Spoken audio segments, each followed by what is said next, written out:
Hello and welcome to the Rusted Brush. Today, we'll be continuing my project and painting the uniforms of the Empire.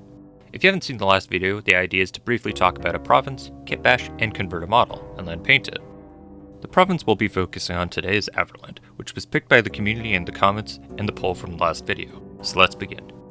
Averland is a wealthy and expansive province of the Empire, known for its vast plains and rolling grasslands. It is located in the southeastern part of the Empire, bordering Stirland, Visenland, and the Black Mountains, which separate it from the dangerous Border Princes region.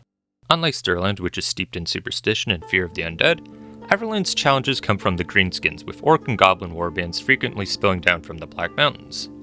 The most famous would be the Wa of Gorbad Ironclaw, who wiped out the neighboring province of Solon from existence.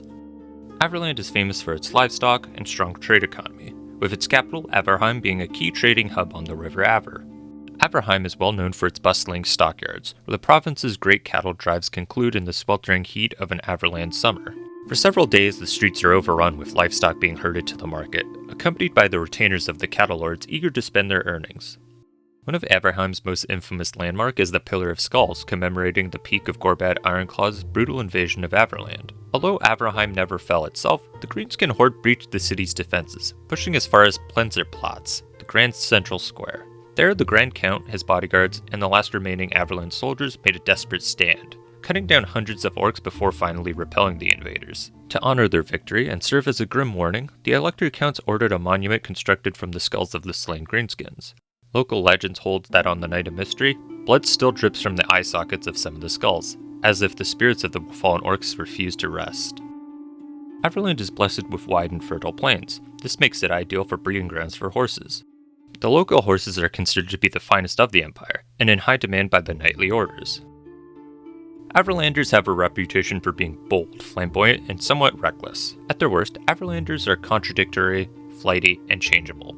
Astrology and other such superstitions are very popular in Averland, and merchants will often ditch a deal made in an unfavorable hour or an unlucky day.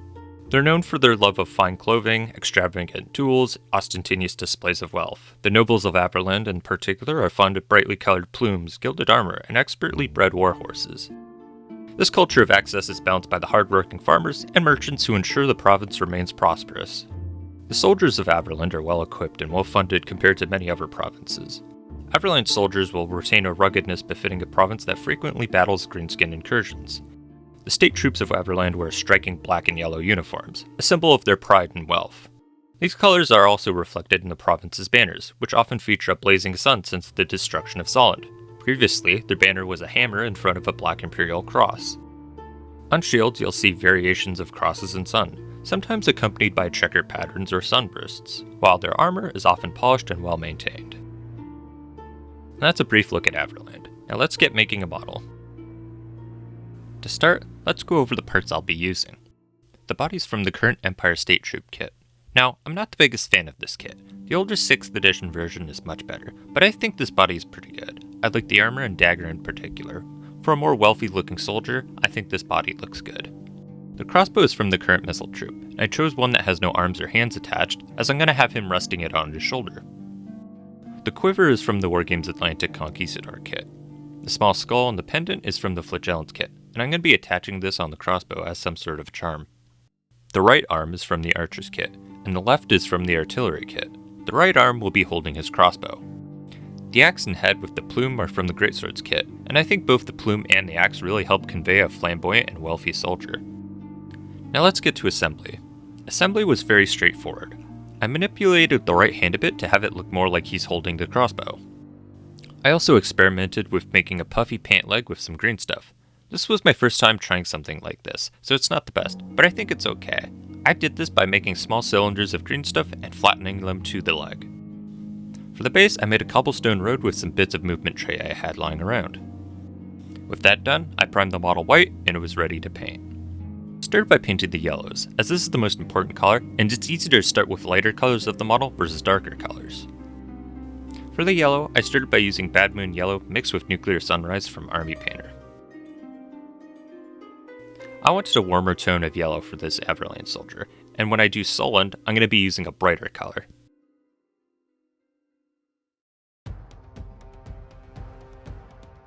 While I waited for that mix to dry, I painted one of the pant legs, his beard, the bowstring, and the skull on his belt with Ushabti bone. I was going to paint the smaller skull with this as well, but I thought it'd be more interesting to paint this silver later on. With the yellow dry, I go over the raised areas of yellow with Averland Sunset. Then I move on to painting the black areas of the model. I used AK rubber black mixed with Gravelord Grey. I painted some stripes on the sleeve. These don't have to be perfect looking, especially on such a wrinkled and puffy sleeve like this, and I could fix any mistake with painting over it with yellow.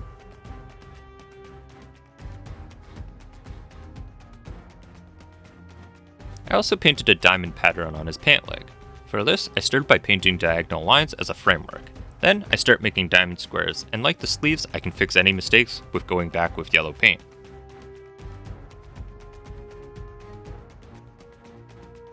For the wood on the crossbow, I used AK Lover Brown mixed with Army Painter Burnished Red.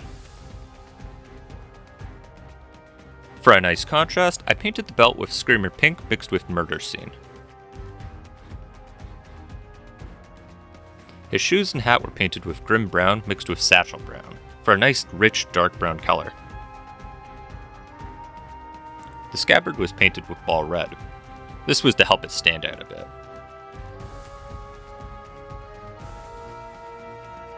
Then I used a wash of Sepia Sephirum over everything, and then it was time to highlight everything.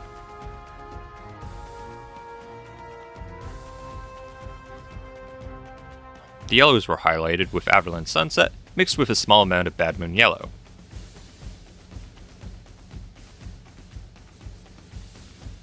The bone color was highlighted with Ushabti Bone.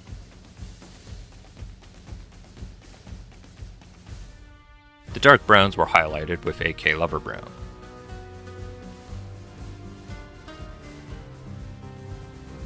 To simulate wood grain, I painted lines on the crossbow with Xandri Dust.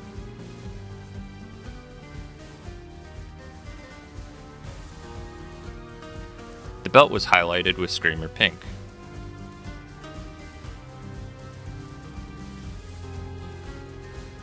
I highlighted the black areas with Gravelord Grey, mixed with Uniform Grey and Black Legion.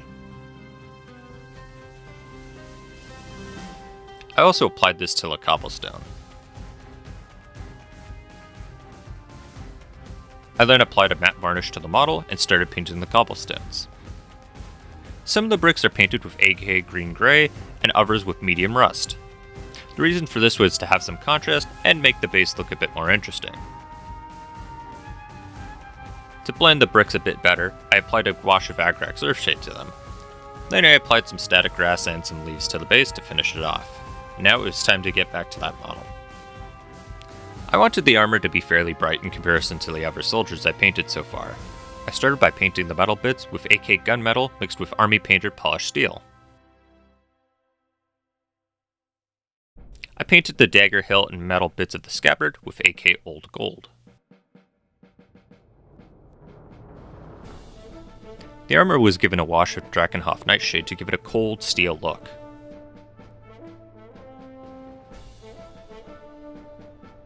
While I waited for the wash to dry, I painted his skin with Bugman's Glow.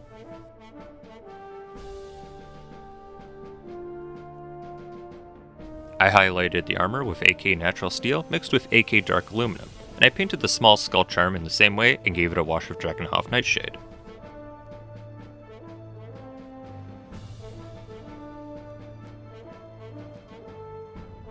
I then gave the skin a wash of Crusader Skin.